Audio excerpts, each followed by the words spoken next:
할렐루야, 기도의 말씀에 오신 여러분 사랑하고 축복합니다. 오늘 말씀은 로마서 10장 14에서 21절입니다. 그런데 사람들은 자기들이 믿은 적이 없는 분을 어떻게 부를 수 있겠습니까? 또 들은 적이 없는 분을 어떻게 믿을 수 있겠습니까? 선포하는 사람이 없으면 어떻게 들을 수 있겠습니까? 보내심을 받지 않았는데 어떻게 선포할 수 있겠습니까? 성경에 기록한 바 기쁜 소식을 전하는 이들의 발걸음이 얼마나 아름다우냐 한 것과 같습니다. 아멘. 사랑하는 여러분, 혹시 이런 경험 있으신가요? 누군가를 애타게 기다려본 경험이나 아니면 반대로 누군가가 여러분을 애타게 기다리는 것을 모른 척했던 경험 말입니다. 오늘 본문에서 하나님은 애타는 기다림의 모습을 보여주십니다. 마치 부모가 밤늦도록 집에 돌아오지 않는 자녀를 현관문 앞에서 기다리며 혹시나 문소리가 나진 않나 귀 기울이는 모습과 같습니다. 기다림이 길어질수록 마음은 타들어가고 시간이 갈수록 간절함은 더 커지죠. 하나님은 이스라엘을 향해 종일토록 손을 내미셨습니다. 돌아오기를 기다리셨습니다. 그런데 이스라엘은 그 손길을 외면했습니다. 들을 귀가 있었지만 듣지 않았고 알았지만 믿지 않았습니다. 본문 14절부터 바울은 믿음이 생겨나는 과정을 차근차근 설명합니다. 믿지 않으면 부를 수 없고 듣지 못하면 믿을 수 없고 전해주는 사람이 없으면 들을 수도 없습니다. 그리고 전하는 이는 하나님께서 보내셔야 합니다. 이 모든 과정을 종합해서 바울은 이렇게 말합니다. 믿음은 들음에서 나며 들음은 그리스도의 말씀으로 말미암는다. 여러분, 믿음은 저절로 생기는 것이 아닙니다. 내 안에서 솟아나는 감정도 아니고 내 결심으로 만들어내는 것도 아닙니다. 믿음은 하나님의 말씀을 들을 때 시작됩니다. 말씀을 들을 때 그 말씀이 내 마음을 두드리고 내 안에 믿음이 싹 트는 것입니다. 그런데 문제는 무엇입니까? 이스라엘은 말씀을 듣고도 믿지 않았습니다.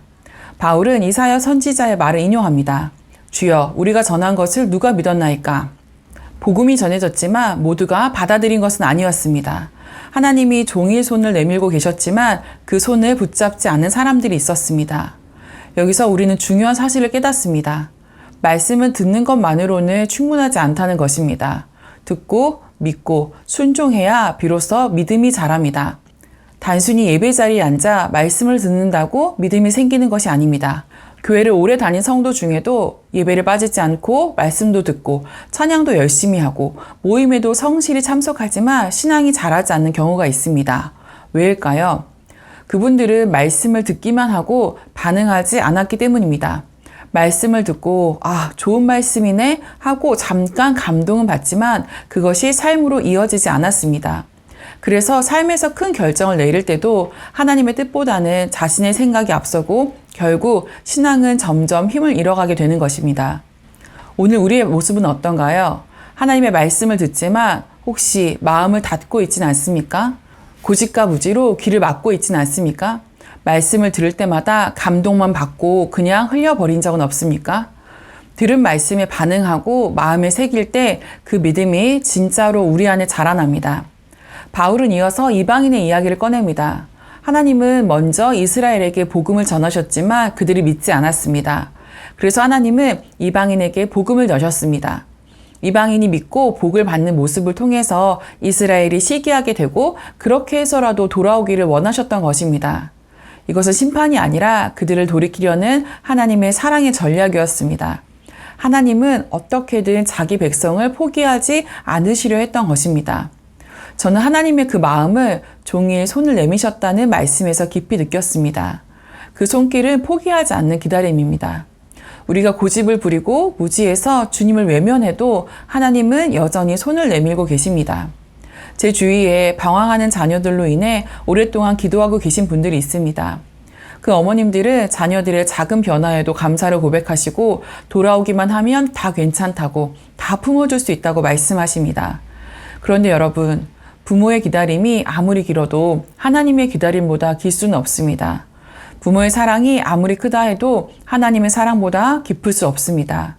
하나님은 종일, 아니 어쩌면 평생토록 손을 내밀고 계십니다. 그렇다면 우리는 어떻게 살아야 할까요? 먼저 말씀을 듣는 귀를 열어야 합니다. 믿음은 들음에서 납니다.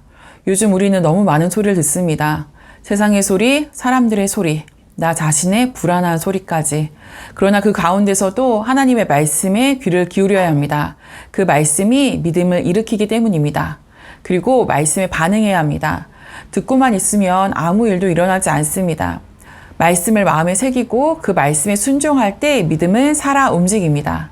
때로는 내 고집을 내려놓아야 하고 내 생각을 꺾어야 할 때도 있습니다. 그러나 그 순간 하나님의 말씀이 내 삶에 뿌리를 내리고 열매를 맺습니다. 그리고 세 번째, 하나님께 돌아가야 합니다. 종일 손을 펴고 기다리시는 주님께로 나아가야 합니다. 돌아가는 길이 멀게 느껴져도 괜찮습니다. 하나님은 여전히 그 자리에 계시고 여전히 우리를 기다리십니다. 우리가 그 손을 붙잡는 순간 하나님과의 관계가 회복되고 진정한 평안과 생명이 우리 삶에 들어옵니다. 사랑하는 여러분, 오늘도 하나님은 우리를 부르십니다. 고집과 무지를 내려놓고 그 손을 붙잡지 않으시겠습니까? 믿음은 들음에서 나고 들음은 그리스도의 말씀으로 말미암습니다.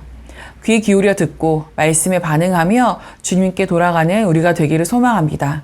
그 길 위에서 하나님께서 우리에게 주실 복은 단순한 성공이나 형통이 아닙니다. 그것은 곧 하나님과 동행하는 기쁨, 흔들리지 않는 평안, 영원한 생명입니다. 이것보다 더 큰 복은 없습니다. 오늘도 종일토록 손을 내미시는 주님의 손을 붙잡으시기를 기도합니다. 그 손을 붙잡는 순간 우리의 인생은 새로워지고 믿음의 길은 열리며 하나님이 주시는 참된 생명을 누리게 될 것입니다. 오늘도 승리하세요.